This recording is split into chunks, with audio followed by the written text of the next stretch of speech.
Hi, everybody. Thank you so much for joining us.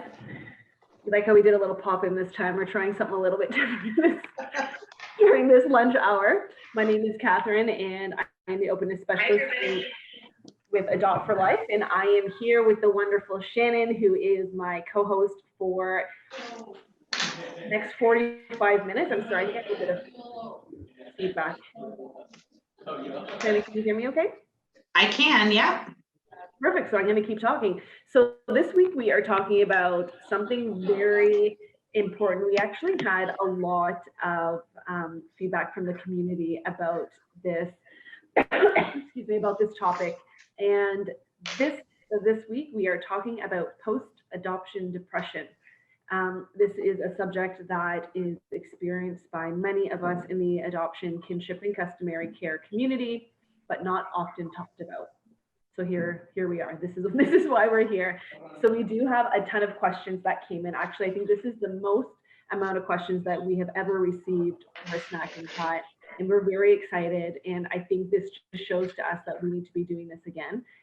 So I'm definitely going to put this back into the roster because we need to be talking about post-adoption depression. So as usual, before we get going, we want to make sure that everyone is mindful that this is a live public stream. So absolutely come join us, share your comments, share your questions with us, but just be mindful of the names that you might be using and know that when you ask a question for us here live, people are going to see it. So if you have a situation that you'd like to describe, we ask people just to try to be mindful about confidentiality and safety of your children. And if you're watching this on replay, please feel free to reach out and ask questions either here on the live, but also you can always email us your questions at info@adoptforlife.com.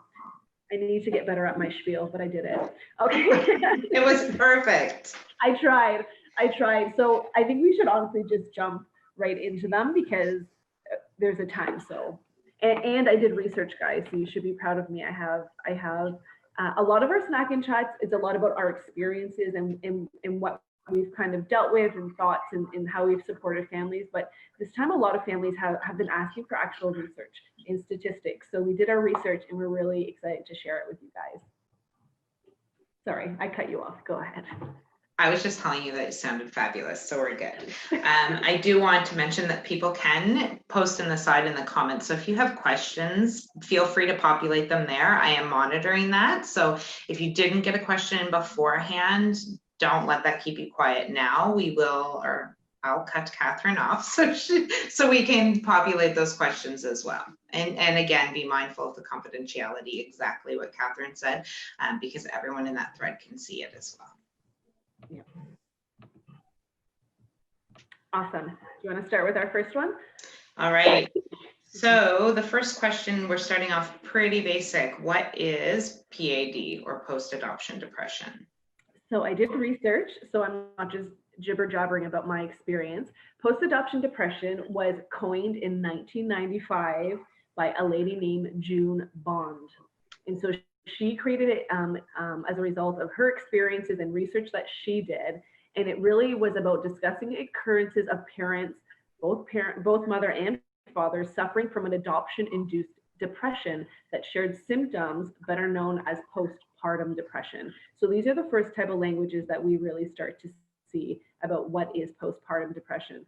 Sometimes it's referred to as baby blues, which is often, you hear a lot in postpartum depression, but post-adoption depression is real.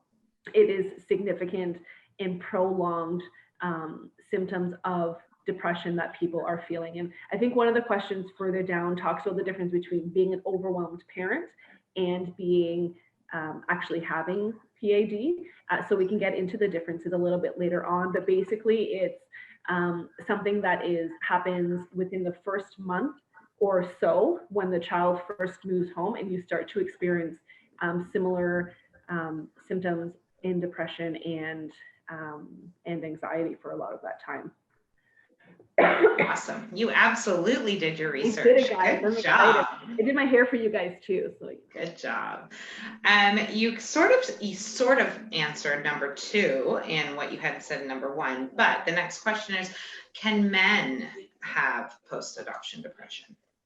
Absolutely. So in the research that I have been doing about post-adoption depression, it says that primarily it is something that mothers experience, but absolutely fathers, men, they can experience as well. There is no statistics available about demographics or if it's a two-parent versus single-parent home.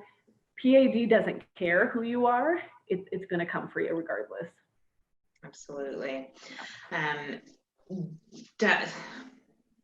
So we'll phrase it this way. Would post-adoption depression only happen on your first adoption? It doesn't have to. Again, it doesn't care what number of adoptions that it's at. They find though too that, I'm jumping ahead a little bit, but there is a linkage for those who have experienced post-adoption depression the first time to those who experience a second time with their next adoptions. And so the statistics that I was able to get is about 25% of people who adopt and experience PAD will potentially experience it with their second, third, fourth, fifth adoptions, but it doesn't have to always be that way. Obviously, you're going to have more stressors with a second, third, or fourth adoption, so there's going to be that much more of an influence on your mental health. I think that's a really good point. I totally lost my train of thought there, but I think not that we want anyone to feel like, oh, this won't happen to me, because you just never know. But I think the factors that come into play could be the trauma of the child, like all of those other things have to be weighed into account when we're not diagnosing this, but when we're trying to figure out, like, is this something that we need to take seriously? Is it something we need to talk about? And I think, to your point, it doesn't not come for people. I think it's important that we're talking about it. And in my experience working as an RPL with a lot of our families, I think people have the stigma of, I don't know if I should say this. I don't know if it's okay to say this. So keeping quiet because it's your third time at bringing a child home, I don't think that that's the right answer either. So that was a good question, whoever posted. It is. And I think too, it's also important to know that it's a scale. It's not severe symptoms all the time. You can maybe be feeling some of the symptoms, or maybe you're managing some things, but another part of the symptoms are more significant to you. So, I mean, there's not a specific, if you have these 5 things, you have post-adoption depression. So I think prepare yourself for a what if is important, but also being aware of what the symptoms might look like for you, because post-adoption depression isn't a cookie cutter. Isn't everyone gets the same thing. So knowing how you might manage stress, how you might manifest these type of symptoms would be also important to know as well, especially with subsequent adoptions. Absolutely. And again, the whole piece about it not being cookie cutter just comes along with any form of mental health. So I think it's important that throughout this conversation, we bring that to the forefront over and over again.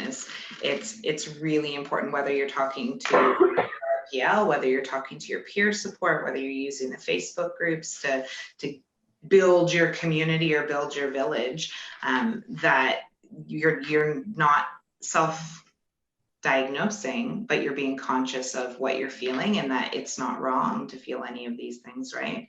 Yeah. The next question is, does it happen right away? So I'm going to answer this in 3 different ways. I'll give you two of the research, and I'll give you my personal experiences. So one of the studies that I looked into said that post-adoption depression happens within a month. Another one that I read said it happens between 3 to 6 months. I have been very open about my post-adoption depression when I adopted my older 2. And for me, I was in a bit of a shock for the first 2 months, definitely overwhelmed. But it wasn't until about 4 months on when kind of the celebration of their adoption kind of left. And now I'm actually trying to raise and bond with these children where it fully set in for me. So for me, it was about 4 months, but the studies seem to differentiate. So I think it just really depends on who you are, but it definitely is something that will happen near the beginning of your adoption journey. Absolutely. And that's not to say that you're not going to potentially deal with mental health issues a year, 2 years, 4 years, 10 years post-adoption, but it would not necessarily be classified as post-adoption depression. Exactly. So there's a little bit of a longer one, so I'm going to read this right off the paper.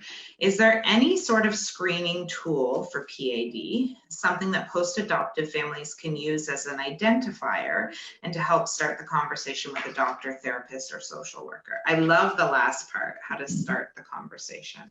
Yeah.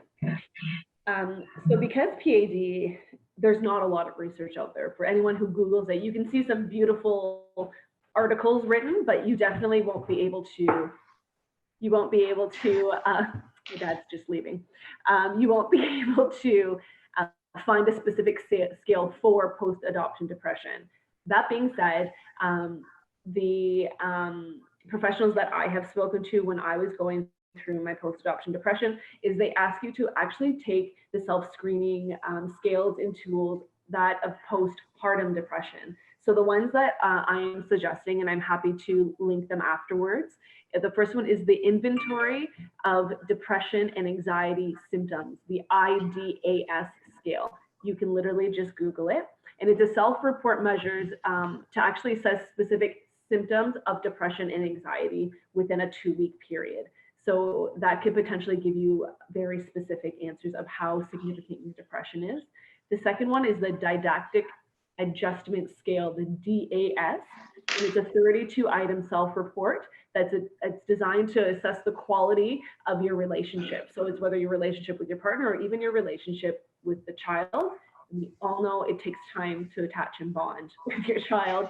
So I found this one personally helpful. Another one that was suggested to us that I actually had to chuckle to myself, but it was called the Sleep Deprivation Questionnaire. I understand the giggle, yeah. I mean, you know, you can take it, but we're all going to feel it, like, especially if you're a new parent. But I mean, it's helpful if you want to know that is a symptom of post-adoption depression. I can list off some of the symptoms as well later on. And then the last one that was suggested, it was actually also suggested by another adoptive parent in the Doc for Life community, is the Edinburgh Postnatal Depression Scale, EPDS. I'm not sure if I to memorize any of this. I'll post the links below. And it's a 10-item self-report measure. So that being said, I personally never used any of these scales to be able to see if I was feeling this. For myself, a few things happened. One, I wasn't sleeping. I wasn't eating. I wasn't showering. I did not want to go near my children. I was scared to engage with them. I had a hard time getting out of bed. Everybody around me was so excited for these children, and I couldn't understand why I wasn't. I thought I made the worst decision of my life. I did not want to be a part of my family. I started losing weight, and my insomnia was so significant that I actually had to continue taking sleep medication. That's post-adoption depression. That's how it manifested for me. And of course, the guilt and shame of having a hard time being around your children when everyone says attach and bond. My God, I was scared to tell anybody because I thought that meant they were going to take my children away. My husband had to do double time as mom and dad and caregiver because our children had special needs. And I was a mess. And I was too depressed to even think about doing a scale. But as soon as the social workers came, I had enough effort to try and like tidy up the house so I didn't look like, put on some clothes and spray myself with body spray. And I felt like I put on a pretty good show, but I was suffering. And it honestly wasn't until I had another adoptive mom call me right out on it and saying, who the hell are you fooling? What are you trying to play at? You need to do something. Wow. I see you need to do something. And I was mad at her and I stopped talking to her for a period of time. And then about 4 or 5 days later, I called her at another one of my sobbing fits saying, I don't know what to do because I can't keep going on like this. And wow. So that's my post-adoption story, my post-adoption depression story. Well, yay for your friend, first off. I think that's amazing because I think sometimes we're afraid to cross that line with people, even if they're like our besties. You know, you could be like, oh, I don't know, am I going to add to their, you know, their guilt, their shame, and be second guessing that. But good for her for pushing you For to calling, and I didn't even know post-adoption depression existed. I didn't know that was a thing. I thought I was can't even, I mean, you know, in your work as an RPL, like we talk to so many families that have no idea. And I think that's why it's an important piece that we're bringing up in this, but also when speaking with families, so that we can give them the language. And what to look out for, because it doesn't have to be as severe as mine. It doesn't have to be this crazy, you don't eat and lose 10 pounds story. It can be something like you are overwhelmed, which every parent's going to be, but it just won't give up. Absolutely. That can be on the scale of post-adoption depression, and how to treat it and how to start these conversations is acknowledging it and asking for help. Saying, you know what, I'm struggling here and I've heard about this. How do I know if I have it? And getting support. So feeling valid, talking on the phone with someone who's been through it is the most validating experience. And knowing that your symptoms and what your experience has nothing to do with who you are as a person or as a parent. It doesn't mean you're going to love your kids less. It doesn't mean that your children are going to be worse off because you have these experiences. I was so worried about my children's bonding and attachment, but you know, we're working on it, and it's something that we continue to work on. So if you are experiencing post-adoption depression, if you're wondering if you have it, if you don't know who to turn to, like, this is exactly why Top for Life is here, because we know people who have gone through it. And if you're scared to talk to your doctor or social worker or your CAS worker, whoever it is, we can help you with that as well. Absolutely. There's my spiel. There we go. And I know one thing that I know it's not the topic we're talking about right now, but as I'm hearing you talk about your experience, it's just resounding with me even more why we're pushing the whole time to attach. Like we experience, not to negate postpartum depression, but when you're bringing other children, like adoptive children, into your home, there's all this extra trauma and stress and other parties, not even just the trauma and stress, but social workers and first families and all this stuff, right? So we're adding that. And if we're throwing in potential of adoption depression, pushing to have the time to attach, hold initiative, and getting the same rights is really important as well, I think. Yeah. Absolutely, it is. Really, the next question, really, you kind of answered it, which was. I go on my tangents, we all know. But no, you know what? I think that you're adding a personal feel to it. We're not reading from a book. No. And I think that's why these things are really awesome. And even though some of the topics can be kind of difficult, I think the fact that we're able to put our personal spin into it helps our community as well. So I appreciate you being so open. I personally haven't had to deal with post-adoption depression. So for me, even though I know it's there and it's valid, and mental health across the board is really important, I can't add the spin into this is how I handled it, right? Yeah. So what the next people or the next question is asking are, what are some of the indicators that you're struggling with PAD, and how can you differentiate between that and simply adjusting to the changes? Yeah, so in my understanding, I think I said this a little bit earlier on, is the difference is if it's significant and prolonged. Absolutely, you're going to feel overwhelmed, you're going to lose sleep, you're going to lose appetite, you're going to worry about everything when your children first move home. It's if those thoughts are overtaking your quality of life or your ability to function day to day. So some of the common symptoms I took out from my research is changes in sleep, appetite, feelings of hopelessness, fatigue, problems with concentration, restlessness, and suicidal thoughts. Also can be anxieties or insecurities, feelings of significant guilt or shame, mental confusion, and loss of self. Loss of self was a huge one for me as well, that I struggled with. And I think a lot of us struggle with when we're going through this new identity of being a parent. But if that has now overtaken your ability to live your daily life, then that would be an indicator that you have post-adoption depression. As far as adjusting to change, everyone is going to go through that. So just give yourself some grace, give yourself some strength. build that community. And that community doesn't mean that you have to have 15 people in at your house. It could just be the meal trains, that someone drops off a meal. It could be you have a check-in point. Your regional parent liaison can talk you through some of the tough times, let you know what to prepare for. Building that community really can help you adjust a little bit easier. It's not going to be perfect. It never is perfect, but it'll help you adjust. And I think as well as understanding that there is that honeymoon period with both yourself and that child, where you're just kind of like, wow, this actually happens. And oh, maybe you had a baby shower and an adoption shower, and you're feeling so great and you've waited for so long and you can't believe it's finally here. And now you're like, oh, now I have to raise this child and go to all these appointments and potential openness and fight for therapy. And then the realities of raising the child hits in. So just prepare yourself, get that support. And if it is something that is taking over your life, that's when I would suggest to start reaching out to your community and your doctors and therapists. We have a comment from a community member who has said that all the training in the world did not prepare us for the depression caused by the vicarious trauma, exhaustion, lack of support, and simply being overwhelmed. We were shell-shocked. Absolutely. And I thank you for stepping out and sharing that.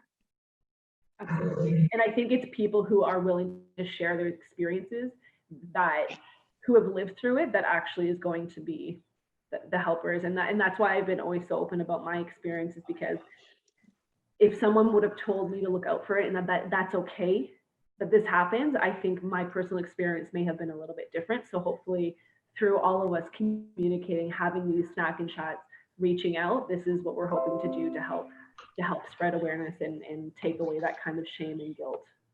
And I think I know you had another comment that I think is perfect to be read and shared at the same time with that one. It came from another one of our community families, and he simply says, "It was a real shock for me. Pride training hadn't prepared me for the magnitude and nature of the challenge we'd be facing. I naively thought we wouldn't have disruptive behavior and ADHD when coming from that environment. When he gets into a stable home, the problems would melt away. Over the subsequent 2 years, I came to realize that what we were dealing with was far more akin to a physical disability. I told an adoption worker, you'd see a kid with no leg and say, You'd see a kid with no leg and say he's leg delayed. He's not delayed, he's missing a leg. But you have described a kid with emotional disability as developmentally delayed." And I remember when that comment came up and I thought, I'm so glad you asked if we could share it, because I got complete goosebumps, because I totally know exactly where this parent is coming from. Absolutely. Yeah. So thank you so much for sharing that. Absolutely. Was the next piece in your share the same comment? I can't recall. Sorry, one more time. The next paragraph in our document, is it the same comment or a different one? That's a different one. I thought so. Okay. See how prepared we are? We're so scripted, everybody. If you have PAD, what was helpful in healing? I found myself a really amazing counselor to speak to, someone that I knew who could tell me when I was getting close to that edge on my mental wellness. I had an amazing community behind me. So Adult for Life didn't actually exist when it's just kind of getting its feet on the ground. But I had other adoptive families who I could talk to. And so I would call them up when I needed to. I had a super, super amazing support system. My husband, I'm very lucky to have the husband that I do, because there was no question. There was no, how dare you put this on me? It was just acceptance. How do we get through that? I appreciate not everybody has that same type of relationship. My guilt of having PAD was humongous. And I think that kind of engulfed me more than the actual depression symptoms itself. And so we had little tips of what we could do to help me bond and attach with the kids. So for instance, I always did nap time. So I had a hard time managing their needs because I was so kind of in my fog, but I could lie with them while they were asleep. So I'd sit there sleeping with them and we would cuddle and I could touch them then. And then when they would stir, hubby would come and take them back downstairs. So that was really helpful for me. I saw my family doctor. I got on anti-anxiety medication and sleeping medication. Not everyone's path. I'm not suggesting that. But really engulfing yourself with a community that is letting you know that it's okay and to pick up the pieces as they fall off was the number one thing for me. So connecting with agencies like Adopt for Life. And it's amazing to me when we have parents who are struggling and they post on one of our closed community groups and they're saying whatever it is that they need to say to get it off. Usually we'll say it's time to vent, or I need to say this, or oh my OMG, this is what happened. And then someone posts this, really heartfelt post, and you get 70 people or something just saying, I get it. I've been there. Have you tried this? Have you looked at that? I have no response, but I'm sending virtual hugs. Like that type of healing is unbelievable. So just make sure that you're reaching out. If even if you're not sure if you have PAD, like reach out and get that support. Our adoption journey, we're 13 years into bringing our son home, and there was nothing when we started. Like Adopt for Life wasn't even an inkling in Julie's eye way back then, right? And now I find that I'm like viciously protective of our community because exactly what you say, you can come out and you can say anything and nobody's going to judge, whether it's something like this or, how do I handle an openness meeting, or I can't get that, this to happen, or the school's fighting me on this, or even just sharing the wins and watching how we all just come together and lift up everybody's wins is just, it really is. I'm actually like mama bear about our community. So that's amazing. And we do every day. You and I watch people reach out and get that support. A community member has said, reaching out to our great adoption worker and telling her that I needed help. I was assigned a wonderful coach to help and talk to, which I think kudos to you. I know that there's a lot of fear, like Catherine, you spoke to yourself. Especially if it's the first 1 to 6 months, you're potentially on adoption probation.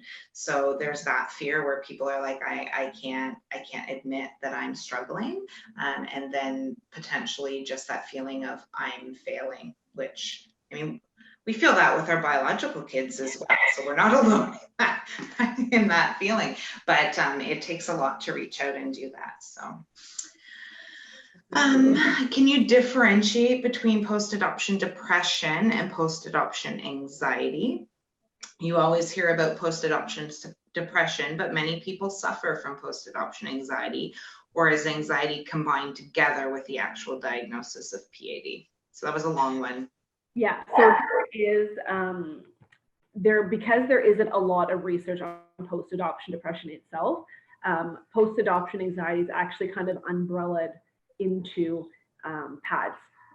So you won't necessarily find specific statistics on post-adoption post-adoption anxiety, because it's just filtered under the PADS diagnosis. But absolutely, you can have post-adoption depression and it only manifests as an anxiety disorder. And so a lot of times it could be completely, oh my God, the stairs are icy, they're going to fall down the stairs. Are they breathing? Like checking that they're breathing, which every parent does at some point. But when it's becoming, again, prolonged and significant in your life, that's when you potentially can look at it as a post-adoption depression symptom.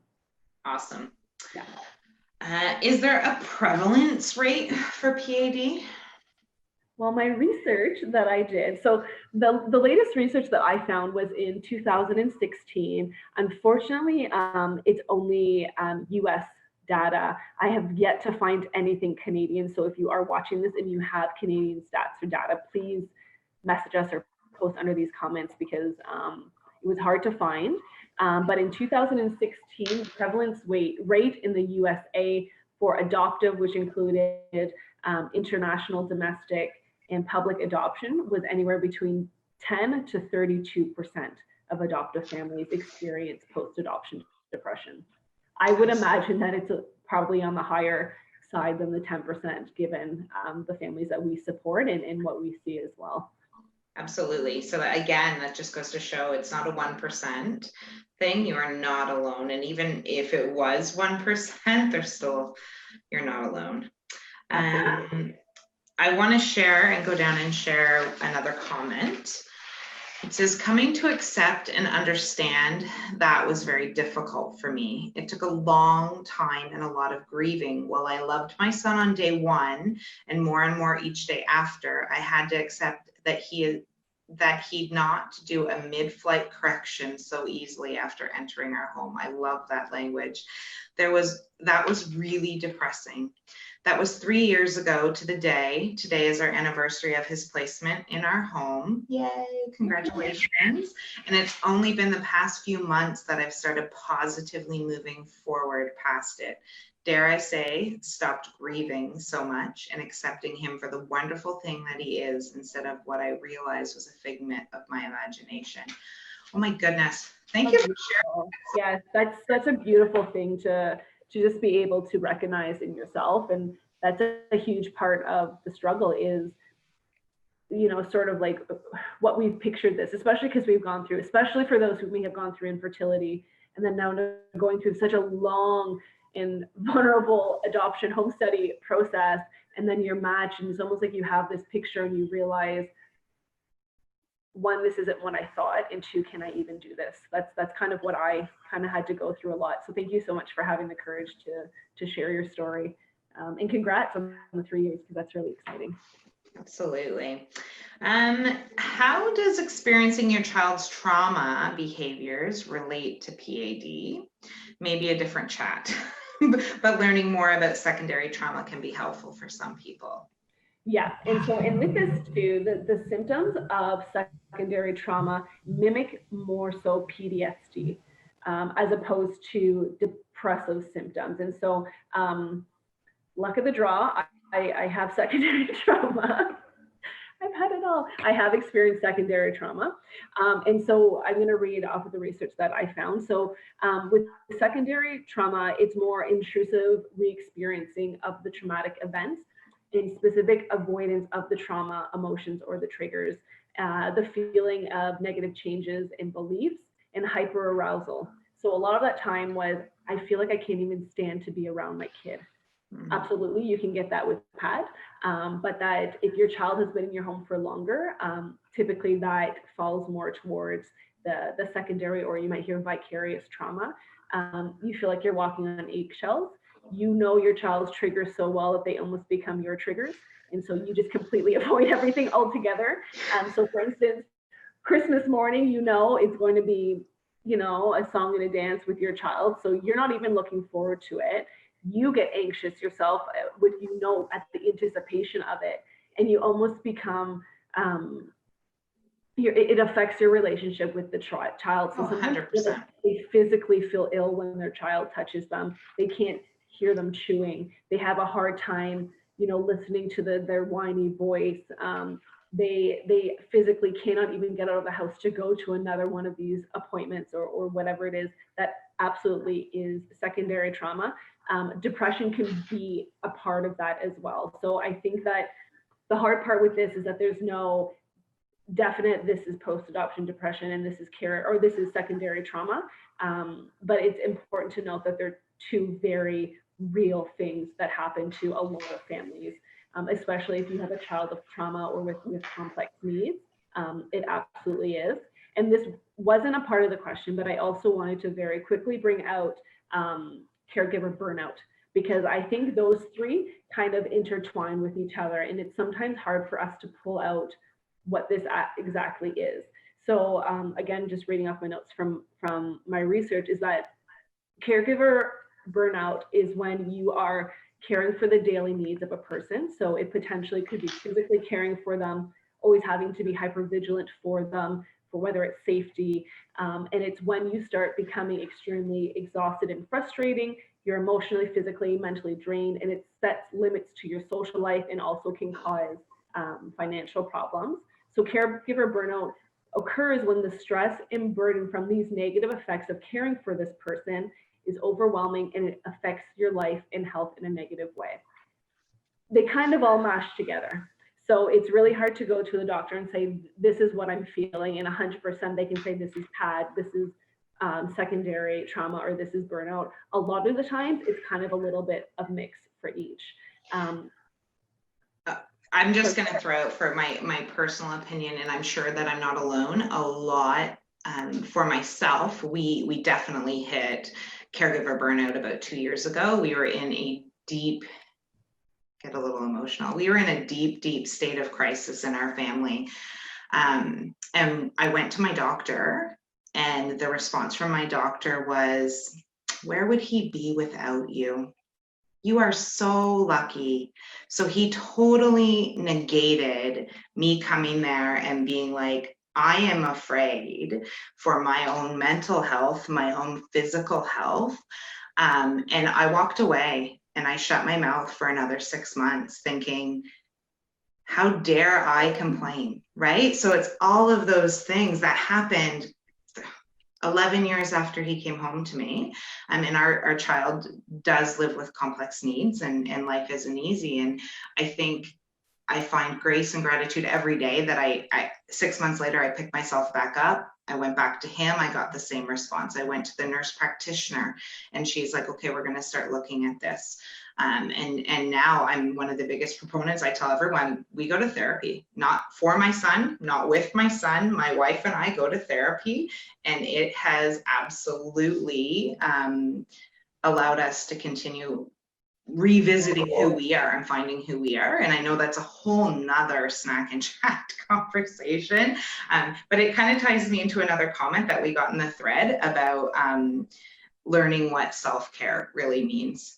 And I know that it's a very touchy-feely, I'm that person that's all over the groups shouting self-care, and I get people that are saying that's not the answer, and I'm not at all saying it's the answer, but it's a piece of it, because you can't, if the airplane's going down, you can't put your child's mask on first, you put your mask on first. You can't fill from an empty cup, all of those things.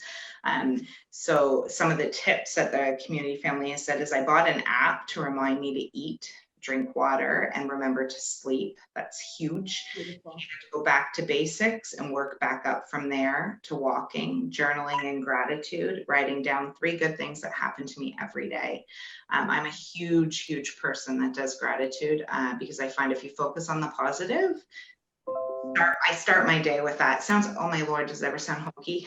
But I do. True though, do what works. It really, yeah. It really makes a difference. So that we have time for one more question. We have 8 minutes left, Catherine, and I think it's important that the one that I'd like us to capture is, are you more prone to PAD if you're prone to depression? So the studies have indicated that yes, you are about 25% than the general population who've adopted to be more prone to PAD. And so I think the beauty in that is to know that as you're going through your adoption journey, that you can get those supports in place now. And that you know that potentially you know how depression will manifest itself, or that anxiety will manifest itself for you as a person, and get those supports in place now. And I also want to be very mindful to know that those who may have a history with depression and anxiety, make sure that you're open and honest with your social worker, with your adoption practitioner. I think a lot of times people are so fearful in saying, well, then they won't let me adopt. This isn't a cut and dry. There isn't a yes or no answer to any of this. So if you share that, I was very open that I had experienced depression in my life as a teen and an adult. And that just meant that I had to get those supports in place. I thought I hid it well, but I guess I didn't. So, but I do get those supports in place. And so I think that be open and honest, and know that if this is something that is a potential for you, if you have experienced depression and anxiety, have those supports in place and know where to turn to, and know that you're not alone. Because again, what would say up to 36% of people who've adopted experienced post-adopt, like that's a huge amount. So it's really important, I think, to just prepare yourself. And I think you mentioned earlier, like doing the work that we do and as RPLs and supporting our families. I think I agree with you that the numbers are probably on the low end. And whether it's PAD or it's just some form of depression or anxiety somewhere along this journey, I really am happy that we're able to come out with snack and chats and webinars and things like that to focus on. And I believe, if I'm correct, today's Bell Let's Talk Day as well. Oh. I'm pretty sure I heard that today. So us talking about a mental health issue is really important, because I think the stigma is still there in general, whether it is PAD or whether it's postpartum depression, whether it's anxiety or PTSD. I think there's still this duck and cover because you don't want to be judged. And I've really learned personally, and I can tell from yourself, you share really openly, that part of my healing really is, and part of my self-care really involves being open and having that communication. So if I've ended up as your RPL, you've probably heard my story because I share openly. And if I haven't, then you might learn anyways. But I think it's important that we're having the conversation, and it opens up our community to have that feeling of safety as well. Exactly. And I know we're running out of time, but I just wanted to put this tidbit in everybody's mind. We also talked about the vicarious and secondary trauma. If you have other children in your home, whether they are biological or other adoptive children, please just be aware that they potentially could be having these feelings as well. So I don't know the prevalence rate of siblings for post-adoption depression, but absolutely vicarious trauma can be felt and heard by anyone in the household. So just kind of be mindful as well when you're starting to look into supports for you, see if this might be something that your other children would need as well.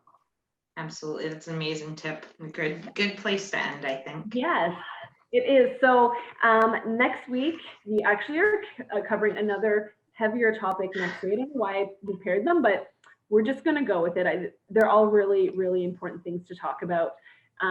This is such a taboo subject next week, but this is what we do at Adopt for Life. Next week, we will be covering adoption breakdowns. So this is a reality for some families. I know this is a huge fear for all of us. So we're going to be talking a little bit about that. We're going to share some of the resources that we have that might be able to support you, and talk about some support groups that we have as well. So yeah, we're going to keep going with these conversations. So if you're seeing this on replay, feel free to post a comment or connect with us afterwards. We absolutely are open to talk to you. And I'm going to share those scales in the comments below for those of you who may be interested. We can see how often we all don't sleep. That might be helpful for us. And if anyone's interested in the research that I found as well, just reach out to us. You can get a hold of info@Adopt for Life. If you're seeing us live and you don't know about Adopt for Life, hit us up at www.adoptforlife.com and you can register. It's free for families living in Ontario if you're an adoption, kin, or customary care family, a waiting parent, foster to adopt parent. We kind of support professionals in the field. Everyone, we help everybody. And if anything, it's just connecting you with the resources that we're aware of as well. So thank you so much, Shannon. I always love doing this. I feel like it's just a chat between me and you because I can't see anybody else. So I love doing these chats with you. Thanks so much. Thank you guys for joining us on your lunch hour, and we will see you next Tuesday. Bye. Bye, everyone.